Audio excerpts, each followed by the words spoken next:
Descobrindo a vida financeira, chegamos ao terceiro módulo. Uma maneira bastante gostosa de começar essa atividade pode ser trazendo para os alunos a imagem, por exemplo, de um belo cookie e de um copo de água. E perguntando, queridos alunos, aqui eu tenho um desejo e uma necessidade. Qual dos dois é um desejo, qual dos dois é uma necessidade? É claro que alguns alunos talvez vão argumentar até o fim da sua vida que o cookie é uma necessidade. E aí você pode estar querendo, professor, eu preciso disso para ser feliz. Porque nós aprendemos na nossa vida, na nossa cultura, nossa família e também por meio de toda a aprendizagem social a reforçar certos tipos de necessidades e outras não. E qual a importância de trabalhar esse tema? Porque se nós não percebemos o que realmente é essencial à nossa vida, primeiro nós podemos passar pela existência sem cultivar aquilo que realmente vai enriquecer a nossa vida.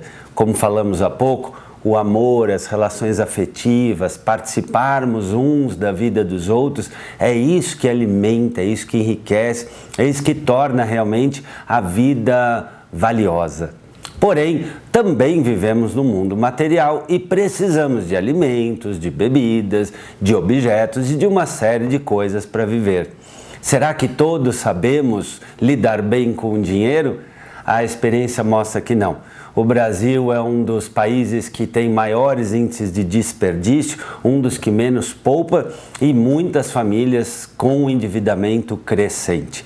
Também por isso é importante desde cedo cultivarmos uma atitude consciente, empreendedora, reflexiva em relação às nossas necessidades.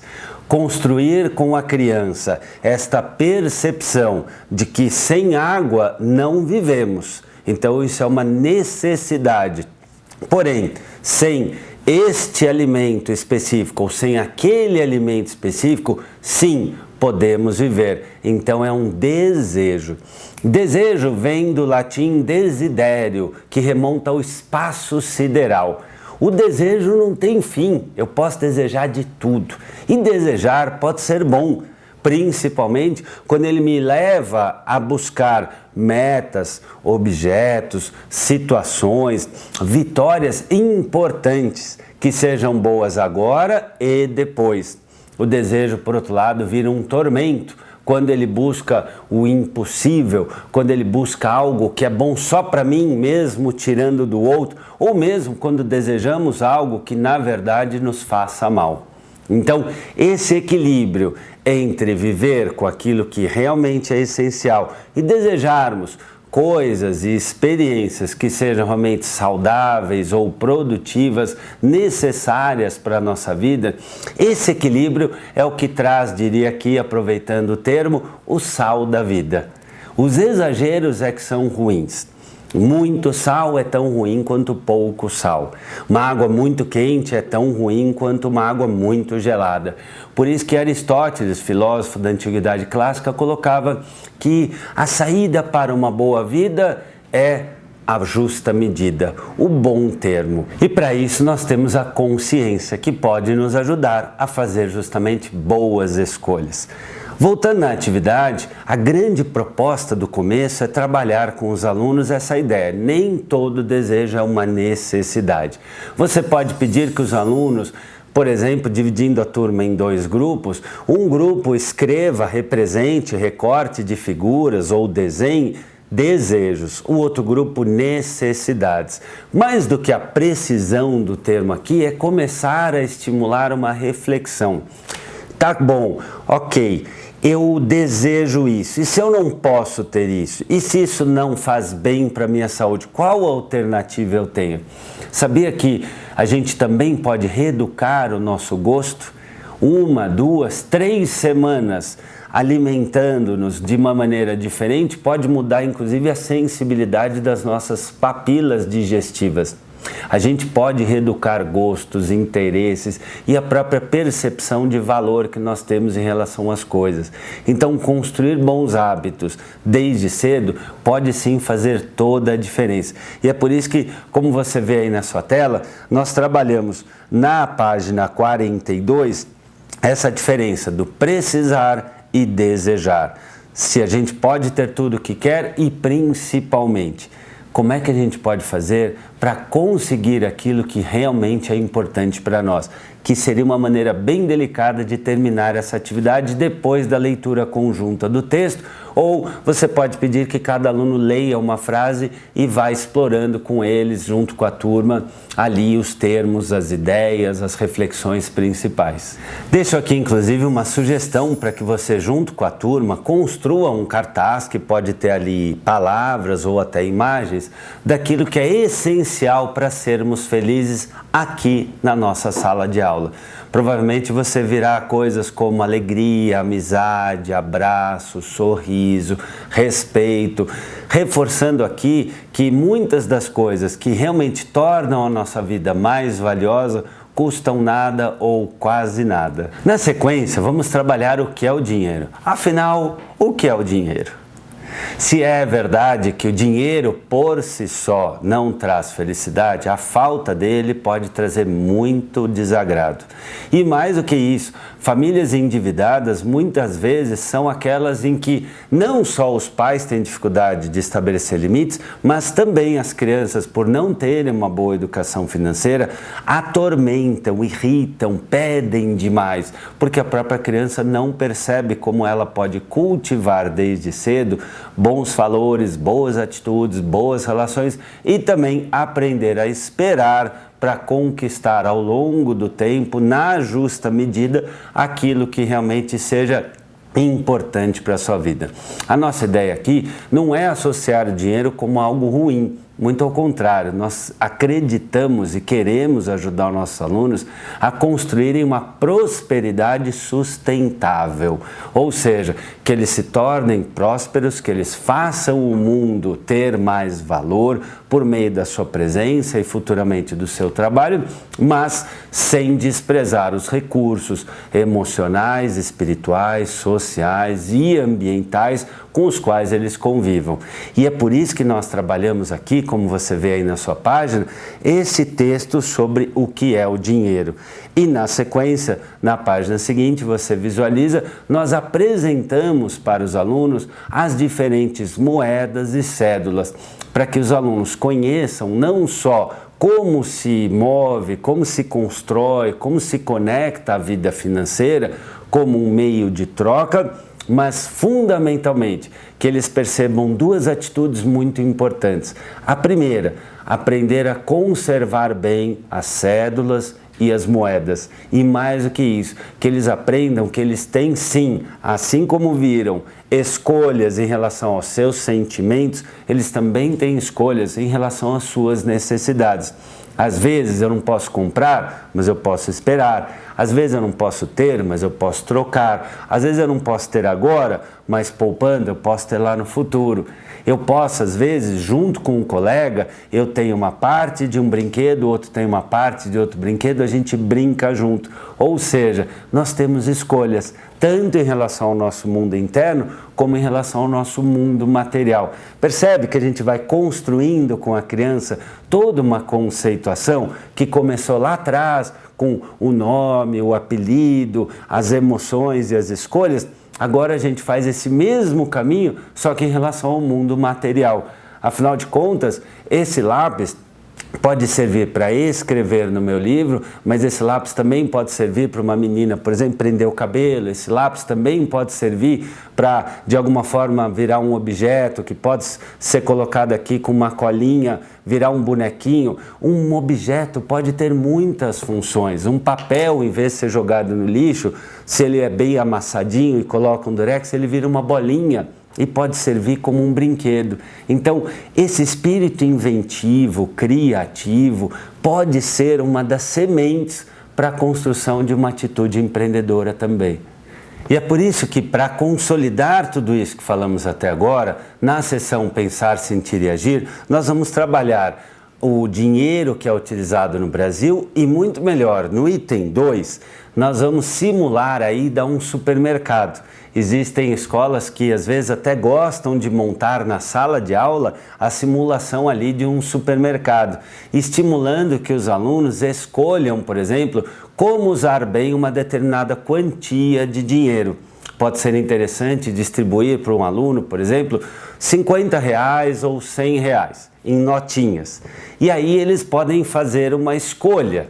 E eles vão participar ali, por exemplo, de uma ida numa sala de aula, em que vai ter ali, por exemplo, numa bancada simulando alguns produtos, porque a construção do produto, a construção das cédulas, por si só já pode ser motivadora.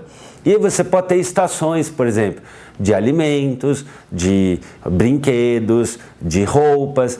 E na construção desses objetos, desses itens, as crianças vão escolher alguns que são necessidades, alguns que são apenas desejos. E aí, os alunos que vão adquirir, eles vão ter que escolher como usar bem aquele valor. Às vezes, com R$100, a criança vai gastar apenas nos seus desejos. Tá, e como é que vai se alimentar? Essa pode ser uma forma bem prática, bem lúdica e ao mesmo tempo bem interessante de reforçar os conhecimentos trabalhados até então. No item 3, os alunos vão refletir sobre brinquedos, roupas e outros itens que eles usam, se estão conservando bem e o que eles fazem quando não estão mais utilizando. Pode ser a oportunidade, inclusive, de refletir sobre uma feira de trocas, sobre compartilhamento entre eles, com familiares ou até com alguma instituição que a classe decida, de alguma forma, compartilhar aquilo que não é utilizado. Na seção prosa e verso, nós trabalhamos por meio de uma história a experiência da menina Vitória. Ela queria ser rica e feliz. Muitas vezes, os nossos alunos, por meio da influência social atual, podem dizer: eu também quero ser rico, eu também quero ser feliz. Mas o que é ser rico? O que é ser feliz?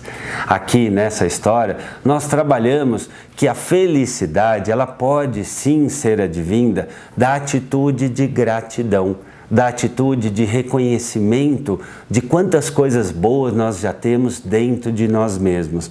Essa história traz a ideia de que nós podemos abrir o coração e perceber as coisas boas que recebemos no dia a dia.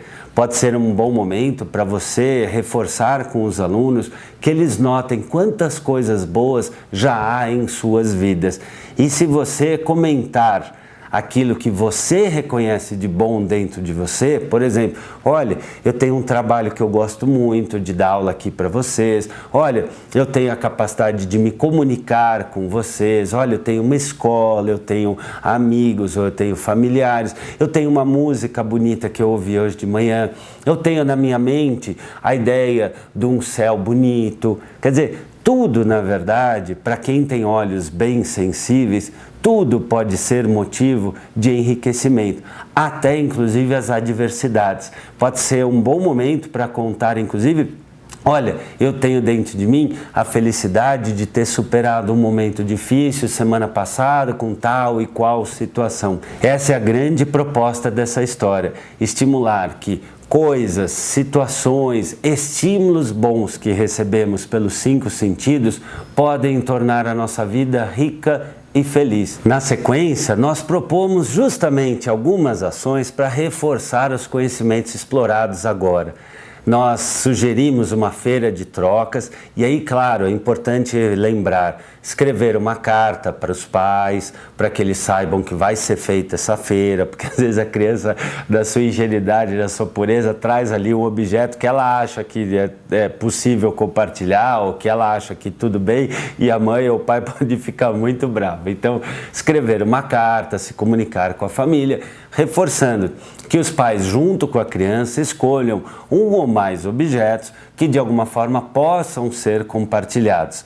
Justamente por isso, a gente sugere que, para aprofundar, a gente peça para a criança contar a história daquele objeto, traga em bom estado de uso, né? Não traga um objeto com a pilha que não use mais ou sujo. Quer dizer, se eu vou compartilhar um tênis que eu não uso mais, lavar aquele tênis, deixar o objeto limpo, em bom estado, é também uma atitude fundamental para valorizar aquilo que temos e que um dia foi útil e importante para nós.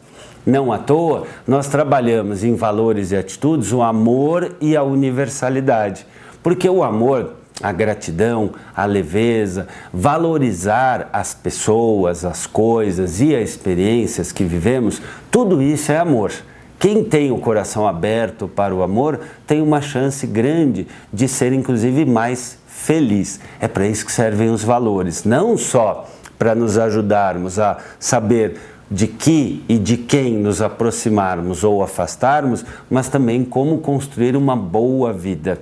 A universalidade é justamente o reforçamento desta atitude de buscar o bem por meio de ações concretas para todos.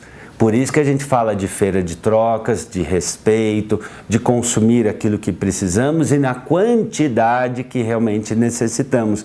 Porque respeitar a natureza, respeitar o meio ambiente, respeitar os recursos naturais é um dos modos mais concretos de praticar a universalidade. Assim como respeitar os limites dos nossos pais, as finanças da família, os limites e os combinados, é também uma prática da universalidade. Perceber que o bem de todos depende das ações de cada um. E no diário de bordo, enfim, a última proposta é justamente que os alunos, depois de registrarem aquilo que aprenderam, consolidem por meio de uma lição, um desenho, um teatrinho, alguma representação, tudo aquilo que ficou para eles sobre a questão da educação financeira. Já imaginou que legal? Alunos aí do segundo aninho visitando alunos do ensino médio para ensinar sobre desejo e necessidade? Já pensou que legal os pais serem chamados para aprender com os alunos sobre amor, universalidade, respeito, a questão de lidar bem com o dinheiro e saber comprar bem, saber tomar boas decisões? Se a sua turma tiver maturidade, tiver abertura e você gostar, fica aí uma sugestão. Ajude seus alunos a levarem aquilo que aprenderam para fora da sala de aula, se sentirem aí empoderados, motivados e sensibilizados de praticar no dia a dia tudo aquilo que hoje o seu coração bem arado, bem cultivado já tem.